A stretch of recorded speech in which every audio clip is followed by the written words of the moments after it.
Dominant Protector. 1921-30. Ang mga pangalan po na nandito ay galing sa mga name generator. Kaya kung meron man pagkakatulad sa mga pangalan ng totoong tao o lugar, ito ay tunay na hindi sinasadya. Bumalik lang sa katinoan si Melissa pagkatapos kunin ang mga gamit na pagkamalansyang girlfriend muli ni Terence, ngunit hindi ito ang unang pagkakataon. Kuya Terence, ilabas mo si Melissa at humanap ng mapagpalit na damit. Tamad kaming magpalit ng isa-isa sa banyo, kaya isinara na lang namin ang pinto at nagpalit sa kwarto. Sabi ni Wilfred nang makita niya si Terence na naglalakad kasama si Melissa. Ha! Sige! Walang magawang umiling si Terence. Dinadala si Melissa para magpalit ng damit. Kung gayon, saan ako dapat pumunta? May pampublikong palikuran hindi kalayuan dito, sa tingin ko lahat sila ay nagbabago doon. Nakita ni Melissa ang pagkunot ng noo ni Terence at naunawaan niya ang kanyang iniisip. Pampublikong palikuran. Kumurap si Terence at lumingon upang makitang may pampublikong palikuran na dalawang kampo ang layo mula sa kanyang sariling kampo. Walang masyadong tao sa boys' side, but there is a long queue on the girls' side. Naintindihan kaagad ni Terence karamihan sa mga lalaki ay walang pakialam, at kahit na hindi sila pumunta sa banyo, hahanap na lang sila ng lugar para makapagpalit ng damit, ngunit iba ang mga babae, hindi sila makapagpalit sa harap ng lahat. Ngunit gaano katagal bago pumila si Melissa? Mukhang napansin ni Melissa ang gulo dahil ang mga babae ay nagpalit ng kanilang damit na mas mabagal kaysa sa mga lalaki, at malamang na tumagal ng ilang oras upang makapila. Bakit hindi ka magtago sa likod ng mga townhouse at babantayan kita? Tumingin si Terence sa likod ng townhouse. May isang nakahiwalay na bakod, at walang anumang bagay sa likod nito maliban sa isang cement drain, ngunit malinis ito sa loob, na walang kahit isang butil ng putik. Nag-alinlangan si Melissa, napahiya siya noong una, ngunit nahawakan na ni Terence ang kanyang tiyan. Ano ang dapat ikahiya? Marami talagang tao doon, at tumango si Melissa. Kailangan kitang problemayan kung ganoon. Maingat na tumalon si Melissa sa drain. Hindi siya natatakot na sumilip sa kanya si Terence, ngunit nagtiwala siya kay Terence sa ilang kadahilanan. Ayaw niyang makita. Mabilis niyang hinubad ang kanyang damit sa drain, at tumingin sa kanyang bra. Nag-alinlangan siya kung kailangan niyang magsanay mamaya, at matulog nang nakasuot ang kanyang damit, magiging hindi komportable. Mahirap na itong habarin muli, kaya maaari na rin niyang alisin ito ngayon. Sa pag-iisip na iyon, tinanggal ni Melissa ang kanyang bra, hinubad ang kanyang bra, at inilagay ito sa itaas na katatapos lang niyang habarin. Isusuot na sana niya ang tank top nang biglang umihip ang nakakainis na hangin ng taglagas, natangay ang kanyang bra. Walang anumang silicone sa bra ni Melissa, at hindi ito ang uri na maaaring gamitin para palakihin ang kanyang laki o masahe. Isa lang itong normal na uri ng light bra, at walang laman ang kampo. May isip lamang ng isa kung gaano kalakas ang hangin kung ito ay umihip. Ah! Sumigaw si Melissa nang makita niyang tinatangay ang kanyang bra, inabot niya ito upang kunin. Nakatalikod si Terence habang hinihintay niyang magpalit si Melissa. Maganda ang impresyon niya kay Melissa, at gusto niyang sumilip, pero hindi niya naisip na tama ito. Siya ay isang taong may prinsipyo, kaya hindi niya naisip na lumingon. Ngunit ang sigaw ni Melissa ay bumulaga kay Terence. Hindi naman nagkaproblema si Melissa, di ba? Sa isiping iyon, mabilis na lumingon si Terence at tumingin kay Melissa. Sa katunayan, napakadali lang lumingon ni Terence dahil nakatayo si Melissa sa kanal, at may mga matataas na hakbang na bato na nakaharang sa kanyang paningin. Hanggat nakasquat siya, wala siyang makikita. Si Melissa, gayunpaman, ay tumayo upang kunin ang kanyang bra at ibinuka ang kanyang mga braso, inihayag ang puti ng kanyang dibdib. Og! Lumunok si Terence. Tumingin siya sa dibdib ni Melissa at naisip, malaki iyon, napakaputi. Hindi niya inaasahan na napakalaki ni Melissa kapag nakasuot ito ng damit, ngunit kapag wala itong suot, mukhang marami siyang pera. Hindi siya kasing laki ni Yasi, ngunit mas malaki siya ng ilang antas kaysa kay Miss. Sa katunayan, ito rin ang resulta ng pagsusuot ni Melissa ng isang magaan na bra. Hindi niya sinubukang isiksik ang kanyang dibdib, at kadalasan ay nakasuot siya ng mga casual na damit, kaya mahirap sabihin. Natigilan si Melissa nang lumingon si Terence. Nakapatong pa rin ang mga kamay niya, at hindi niya alam ang gagawin. Ngunit sa susunod na sandali, nakita ni Melissa ang direksyon na tinitingnan ni Terence at agad na naunawaan kung ano ang kanyang tinitingnan. Agad na namula ang kanyang mukha, at tinakpan niya ang kanyang dibdib at yumuko, nagtago sa kanal. Sa wakas ay naunawaan na ni Terence kung bakit sumisigaw si Melissa, at kung ano ang sinusubukan niyang gawin sa pagbuka ng mga pakpak ng ROC na iyon ang kanyang bra ay natangay ng hangin, at hindi lamang ito lumipad pa ito sa bubong ng terrace house. Hindi alam ni Terence kung ano ang sasabihin, gusto niyang hintayin si Melissa na magpalit at kunin ito sa kanyang sarili, dahil hindi ito nararapat para sa kanya na gawin ito sa kanyang sarili, ngunit kailangan niyang gawin ito sa kanyang sarili, hindi ito magagawa ni Melissa. Umiling si Terence, tumalon sa bubong. Matangkad ang townhouse, ngunit hindi ganoon kalaki sa paningin ni Terence. Narating niya ang bubong sa ilang hakbang. Ang bra ni Melissa ay nakasabit sa isang piraso ng debris, pinulot ito ni Terence, at muling umihip ang isang bug zone ng hangin sa kanyang mukha, ngunit nagdala ito ng isang tunay na halimuyak, tulad ng bango ng katawan ng isang batang babae, napakakaaya-aya.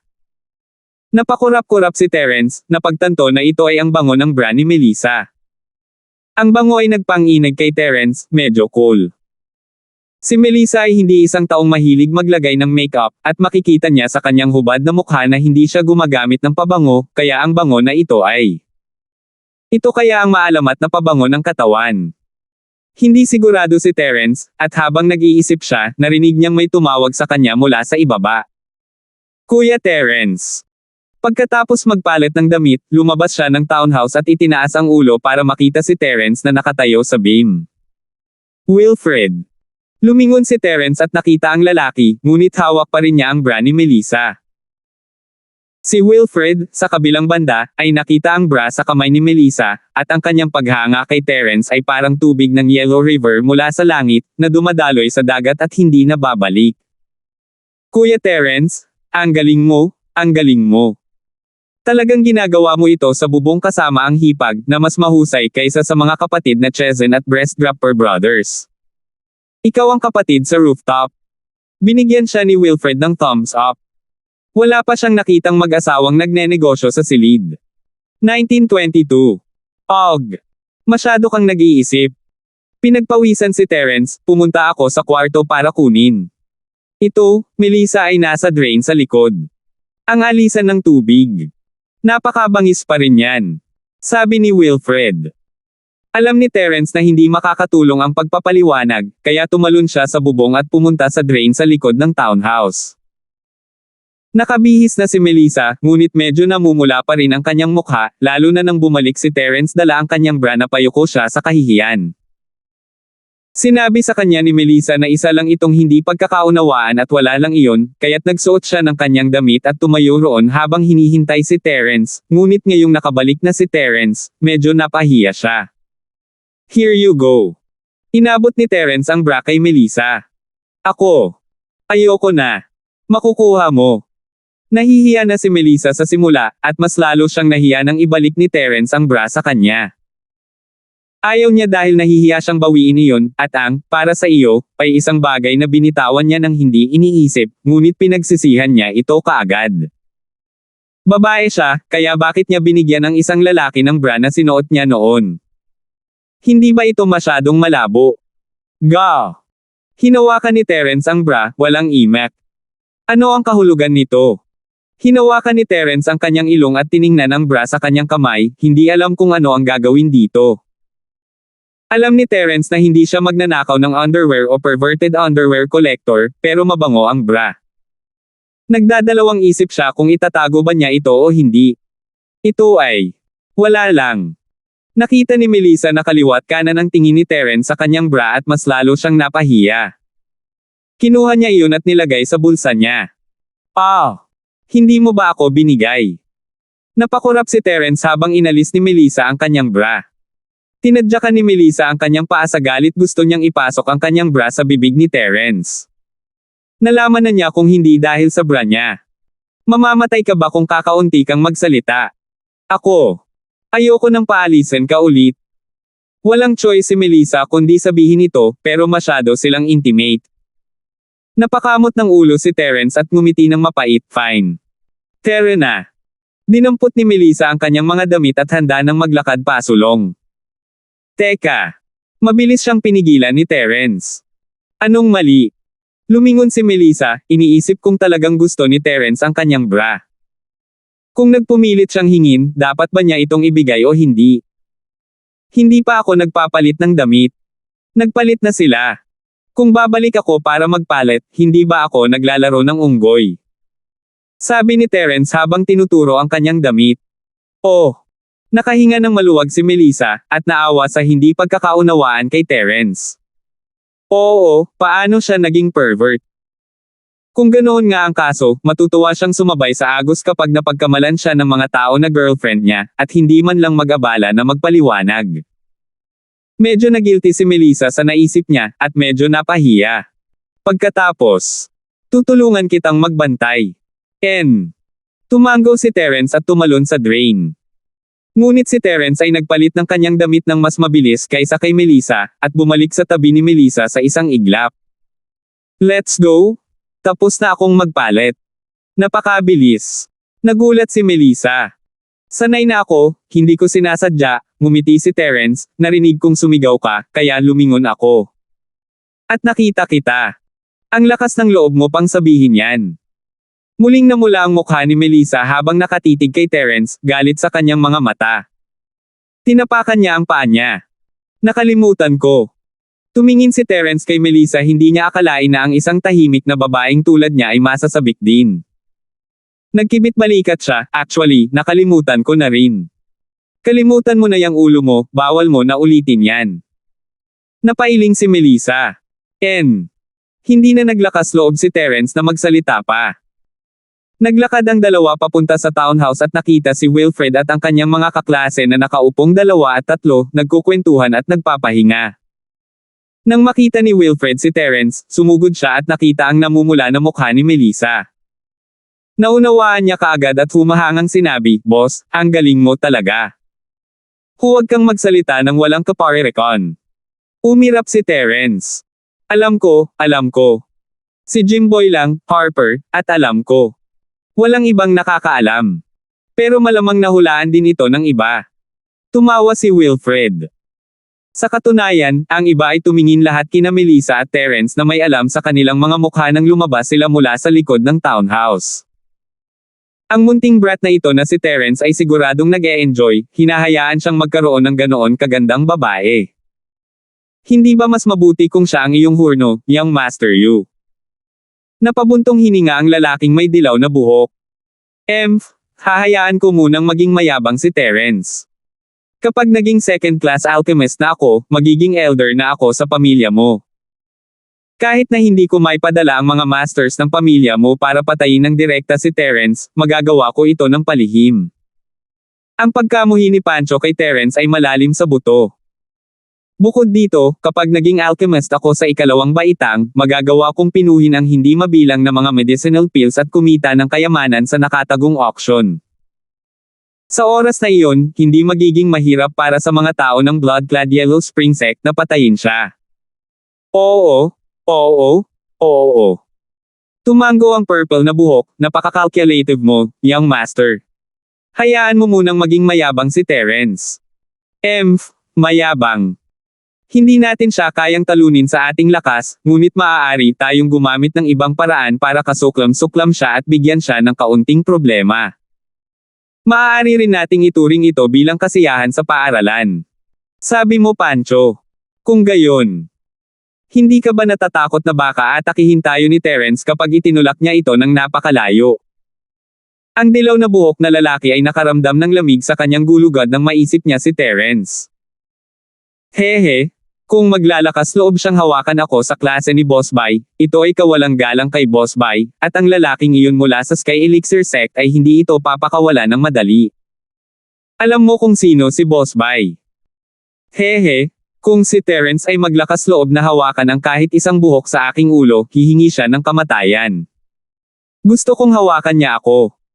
Ang pinakamalaking bawal ni Boss Bai ay para sa mga alagad ng mga pamilya at mga sekta na magpahangin at mga api ng iba. Ngumisi si Pancho. Bagamat alam din ng mga taong dilaw ang buhok at kulay ube na si Boss Bay ay hindi simple, sa taglay na lakas ng inyong pamilya, bakit dito kanila pinapaaral sa Pancho? Pero hindi niya akalain na si Boss Bay ay may kakayahan kaya kahit ang Sky Elixir Sect ay nirerespeto siya. Sino lang ang matandang ito? Si Terence, natural, ay hindi alam na ang taong ito ay naghahanap na naman ng gulo.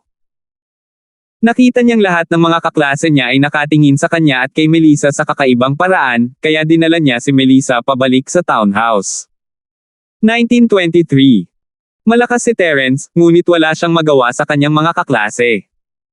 Hindi naman niya basta-basta mapapatalo ang mga ito, di ba? Napagtanto lamang ni Terence pagkatapos bumalik sa townhouse na ang shared bed ay puno na ng mga kama at bagahe, ngunit may bakanteng espasyo sa pinakaloob na lugar malinaw na para sa kanya at kay Melissa. Hindi nagsalita si Terence at inilagay ang kanyang bagahe sa kama, habang si Melissa ay nakaupo sa pinakaloob na upuan, yakap-yakap ang kanyang mga binti at yumuko sa kama, tahimik. Hindi alam ni Terence kung paano kakausapin si Melissa tungkol dito. Ito ay isang awkward na sitwasyon, kung tutuusin, at mas magiging awkward lang ang mga bagay-bagay. Labas tayo para mamasyal. Sabi ni Melissa pagkaraan ng ilang sandali. Ah, okay. Hindi nagtanong si Terence kung bakit, at tumango lang siya. Ngayon, hanggat may sinabi si Melissa, gagawin ito ni Terence. Siyempre, ito ay batay din sa katotohanan na si Terence ay may magandang impresyon kay Melissa at talagang tinatrato siya bilang isang kaibigan. Kung ito ay isang random na tao, hindi tututol si Terence na makita ito. Sino ang nagtanong sa kanya na maging pabaya? Umalis ang dalawa sa townhouse nang hindi naaakit ang atensyon ng kanilang mga kaklase, na pawang nakaupo sa paligid na naglalaro ng baraha o nagkukwentuhan. Lumingon sina Terence at Melissa sa drain sa likod ng townhouse, kung saan walang ibang tao. Gayunpaman, ang dalawa sa kanila ay biglang tumigil sa kanilang mga landas. Iyon ay dahil may mga daing na nagmumula sa kanal. Namula ang mukha ni Melissa, at si Terence ay medyo napahiya din. Masasabi niya kung ano ang tunog, at tumingin sa ibabaw marahil ito ay nagmumula sa kanal sa likod ng isa pang townhouse. Hindi nila makita ang partition, ngunit parang isang mag-asawang tumatakbo. Hindi niya ito nakikita, ngunit nakakahiya hindi maiwasan ni Melissa na maalala ang kakaibang tingin sa kanya ng kanyang mga kaklase nang mag-walkout siya kasama si Terence. Paano kung pupunta tayo sa ibang lugar? Bumantong hininga si Terence. Ang mga taong ito ay may magandang tibay. Hindi pa sila kumakain ng tanghalian at hindi pa nagsisimula ang hapunan. Paano nila nagawa iyon? Hindi, uupo lang tayo dito saglit. Natakot si Melissa na baka pagtawanan ulit siya kapag lumabas siya, kaya tinakpan niya ang kanyang tenga. Sige, sabi niya. Mapait na ngumiti si Terence habang nakaupo kasama si Melissa sa hagdan. May banayad na simoy ng hangin, at ang pabango ni Melissa ay nakakapresko. Lubhang komportable ang pakiramdam ni Terence matapos huminga. Nang makitang walang sinasabi si Melissa, nagpa siya si Terence na ipikit ang kanyang mga mata at magsaya sa kanyang sarili. Nagbabasa sa Mybe o Zobel. Pakiusap. Maya-maya pa ay hamina na ang ingay, at may ingay ng mga damit na sinusuot. Tinulak ni Terence si Melissa gamit ang kanyang palso. Sige, wala nang ingay. Mabilis na bumaril ang batang iyon. Napakurap si Melissa, ngunit naunawaan kaagad kung ano ang ibig sabihin ni Terence. Hindi ba siya masaya? Mapait na ngumiti si Terence. Ano ang mali sa kanya? Bakit ang bilis niyang magsalita?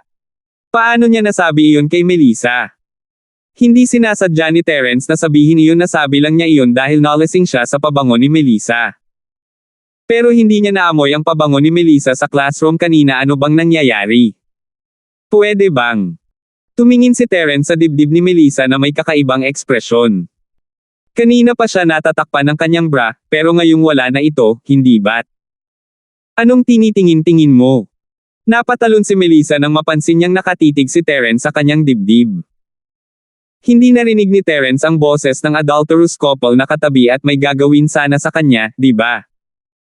Kaya, hindi niya sinasadyang umiwas sa gilid, ngunit nawalan siya ng balanse. Nanginginig ang buo niyang katawan, at muntik na siyang mahulog sa drain. Nagulat si Terence nang mabilis niyang inabot ang kanyang kamay at hinawakan ang baywang ni Melissa, hinayla siya pabalik sa kanyang mga bisig. Napaungol si Melissa at gustong itulak si Terence palayo, ngunit hindi niya maiwasang umatras. Si Terence ay hindi gumamit ng anumang purong chi, at siya ay nagkasala sa simula. Sa pagtulak at paghila na iyon, nahulog siya sa alulod kasama si Melissa. Ngunit sa sandaling bumaligtad sila sa drain, hinawakan ni Terence si Melissa sa kanyang mga braso, natatakot na baka mahulog ito. Siya naman, nahulog sa batong sahig.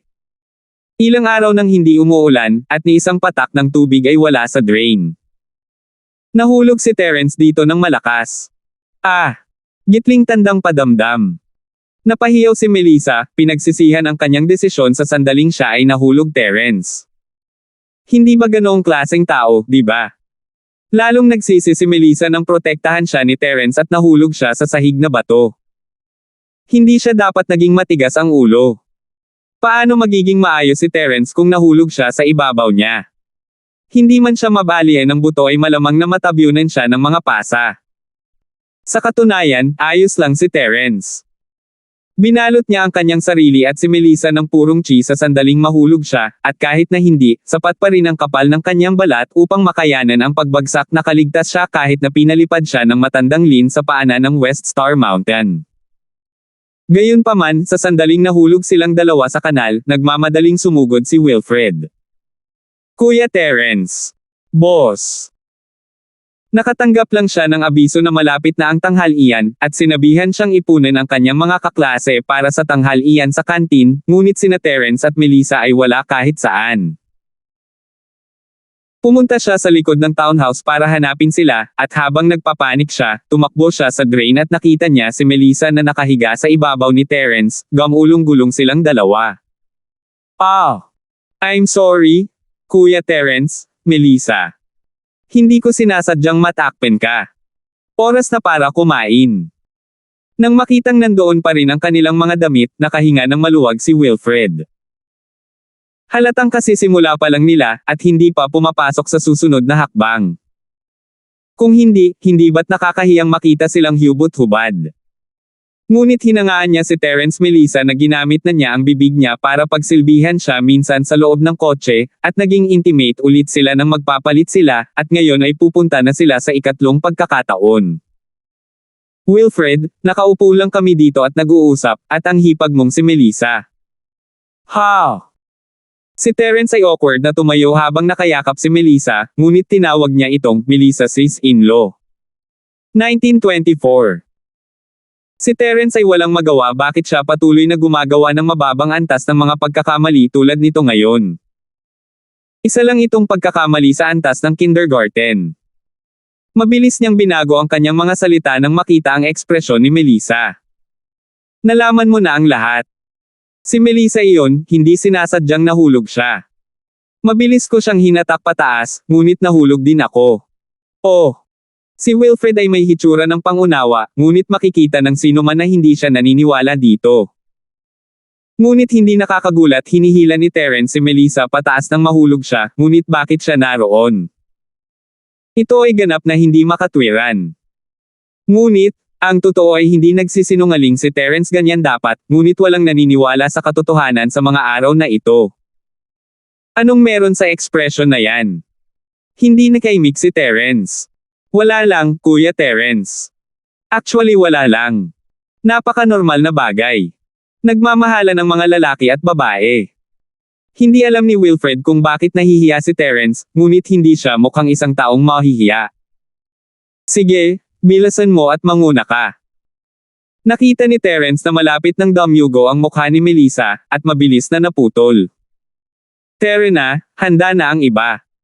Tumango si Wilfred at hindi na nagsalita pa. Kinagat ni Melissa ang kanyang mga labi, gustong magreklamo kay Terence, ngunit napagtanto niya mabait siya maaaring nasaktan niya ang sarili niya kung hindi siya nailigtas ni Terence. Ngunit sa pag-iisip, hindi siya makakaiwas kung hindi nakatitig si Terence sa kanyang dibdib. Muli siyang naasar, at tinapakan ng malakas ang paa ni Terence. Nagamp siya at hindi pinansin si Terence, sinundan si Wilfred. Tinitigan ni Terence ang likod ni Melissa, na wala ng pag-iisip.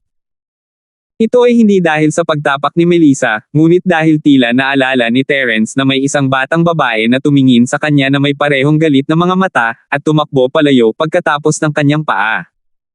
Sino ang taong ito? Kumunat ang noo ni Terence. Feeling lang, pero after thinking about it, hindi na niya inisip ang ganoong tao. Ang Miss at Shu ay hindi gagawa ng isang bagay na tulad nito, at si Xiao Xiao ay mas imposible. Sino kaya ito? Maaaring ito ay ang tao sa panaginip.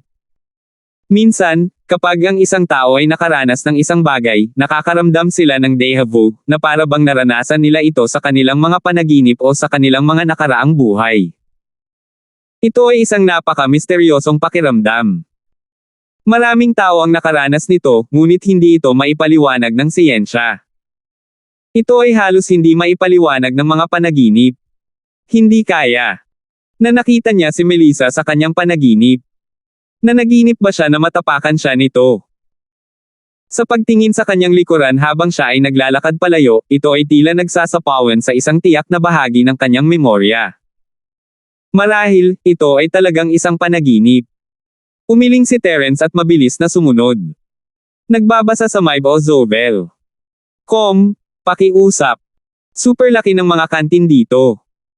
Ang bawat isa ay ilang beses na mas malaki kaysa sa mga kantin sa East Ocean Industry University, ngunit wala silang kasing dami ng mga benta na windows kaysa sa mga kantin ng universidad. Isang hilera lang ang mga mesa dito na may ilang malalaking balde sa dulong kaliwang bahagi ng mesa. May 3 uri ng ulam sa mga balde, karne, gulay, at sopas. Sa ibang parte ng mesa, may mga kaldero ng kanin, steamed buns, at flour rolls. Sa patnubay ng mga pinuno ng klase, ang lahat ay pumila sa pagkakasunod-sunod. Ang bawat isa ay may hawak na plato at isang mangkok ng sopa sa kanilang mga kamay. Ito rin ang mga pang-araw-araw na pangangailangan na ipinamahagi sa pagsasanay sa militar. Mamaya, punta ka dito at isa-isa mong ihain ang mga ulam. May isang espesyal na tao na tutulong sa iyo. Maaari mong ihain ang mga pangunahing ulam tulad ng kanin ng mag-isa, ngunit sana ay mabuo mo ang ugali na kumukuha ng paunti-unti. Kung hindi mo matatapos ito kapag binawi mo, kung higit pa sa 10 bahagi ng kanin ang natitira sa plato, 1 punto ang matapan kapag nababawasan ang bigas, pag-iingat ka sa pag-iwas sa bigas. Ito, magkakaroon ka ng 2 puntos na ibabawas. Matapos tumayo ang mga estudyante sa kanilang mga posisyon, ipinaliwanag ng isang sundalong namamahala sa cafeteria ang mga alituntunin ng pagkain sa mga estudyante. Nang mabalitaan nilang mawawalan sila ng puntos sa pagkain ng mga tira, agad na sumuko ang mga estudyanteng nagplanong makakuha pa. Ang mga puntos ng pagsasanay sa militar ay binilang sa kanilang mga kredito. Kung natalo sila ng 1 punto sa bawat oras, kailangan nilang kumuha ng iba pang mga paksa upang makapagtapos kung wala silang sapat na mga kredito. Maraming tao sa cafeteria, ngunit ang mga sundalo ay hindi naman abala, kaya hindi nagtagal bago dumating ang departamento ng medisina ni Terence. Si Terence at Melissa ay nakatayo sa likod ng linya, at sila ang huling naghain ng pagkain.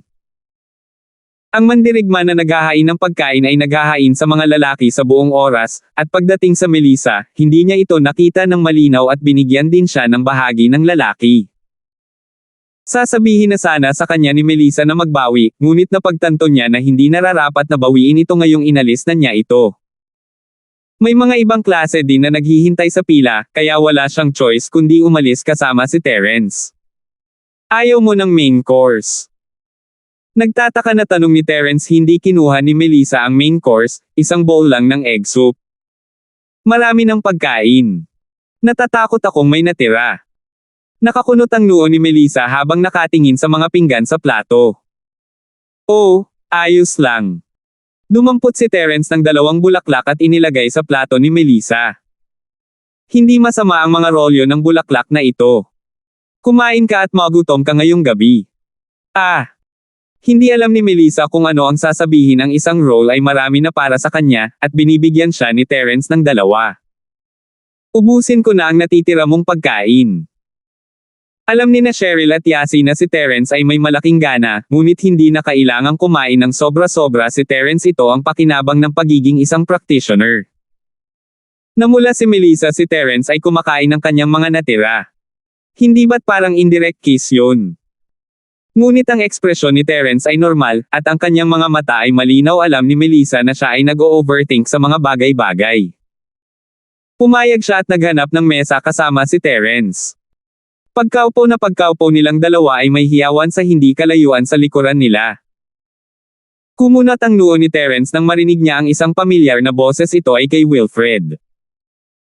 Si Terence ay hindi mapakali sa negosyo ng ibang tao, ngunit ang lalaking ito ay tinatawag siyang Kuya Terence sa lahat ng oras. Hindi niya kayang iwan siya. Ganito ang uri ng tao kapag napagdesisyonan niya ang isang kaibigan, makikisali siya hanggang sa dulo, gaano man kakomplikado o simple ang bagay sa kanya, makabuluhan man o hindi, o pag-aaksaya ng oras. Melissa, hintayin mo ako dito, may nakikipagtalo si Wilfred. Malamig ang mukha ni Terence. Oh, mag-ingat. Sabi ni Melissa at naramdaman niyang nag-o-overthink siya. Ang husay ni Terence, paano magagawa sa kanya ng mga estudyanteng ito sa kolehiyo? Ngunit, may pakialam ba siya sa kanya? Si Melissa ay bihirang nagmamalasakit sa iba, lalo na sa isang lalaki, ngunit sa sandaling ito, talagang nagmamalasakit siya, mula sa kaibuturan ng kanyang puso. 1925. Tumango si Terence at lumingon sa pinangyarihan. Marami ng tao roon, ngunit ang katawan ni Terence ay parang isda, mabilis na nahati sa karamihan at pumunta sa gitna. Gary, sinadya mo ba? Ibinagsak mo ang steamed bun ko sa lupa, gusto mong ibawas ko ang points. Namula ang mukha ni Wilfred sa galit. Bully talaga itong Gary. Nabangga niya ito, ngunit hindi lamang siya hindi humingi ng tawad, ngunit siya rin ay natuwa. Sinaktan kita. Kung hindi mo ako sinaktan, paano kita masasaktan? Naglalakad ka nang wala ang iyong mga mata, ngunit dito ka sinisisi ang iba. Gary sneered. Sinasabi ko sa iyo, Wilfred. Kung hindi tayo nagiinuman noon, ipapadala kita sa Pacific Ocean ng isang suntok. F*** ka. Tumaas baba ang dibdib ni Wilfred. Si Gary ay isang piling estudyante. Kung talagang nag-away sila, tiyak na dehado si Wilfred. Gayunpaman, ang steamed bun ay nahulog sa lupa, at 2 puntos ay ibinawas ng walang dahilan. Hindi ito gustong tanggapin ni Wilfred. Maaari mo itong kunin. Kung kukunin mo ito at kakainin, hindi ka mawawala ng anumang puntos. Ang boses ni Danica ay narinig mula sa gilid. Tila siya ay nagsasalita para kay Wilfred, ngunit hindi ba siya ay iniinsulto rin? Aba, pwede mo nang kunin at kainin, tapos hindi mo na kailangang magbawas ng puntos. Sinipa ni Gary ang 2 steamed buns sa lupa, dahilan para gamulong ang mga ito sa paanan ni Wilfred, na naging mas madumi ang dati ng maruming steamed buns. F*** ka. Gustong basagin ni Wilfred ang plato sa kanyang kamay sa mukha ng Gary, ngunit alam niyang hindi niya magagawa iyon. Kung gagawin niya, hindi ito magiging kasing simple ng pagbabawas ng 2 puntos.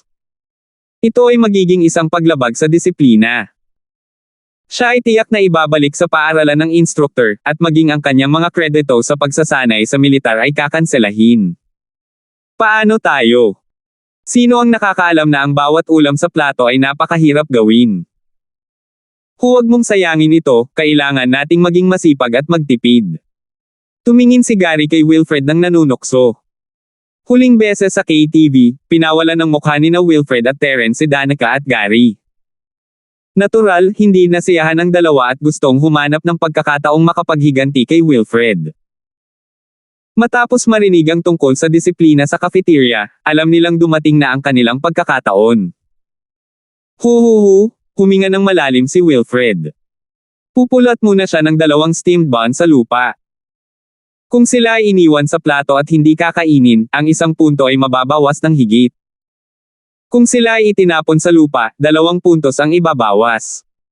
Ito ay nauugnay sa kanyang mga kredito sa akademya, kaya't pagtitiisan niya ito ng ilang sandali. Gayunpaman, nang kukunin na sana niya ang 2 tinapay, 1 kamay ang nag-abot bago niya magawa. Ang may-ari ng kamay ay si Terence.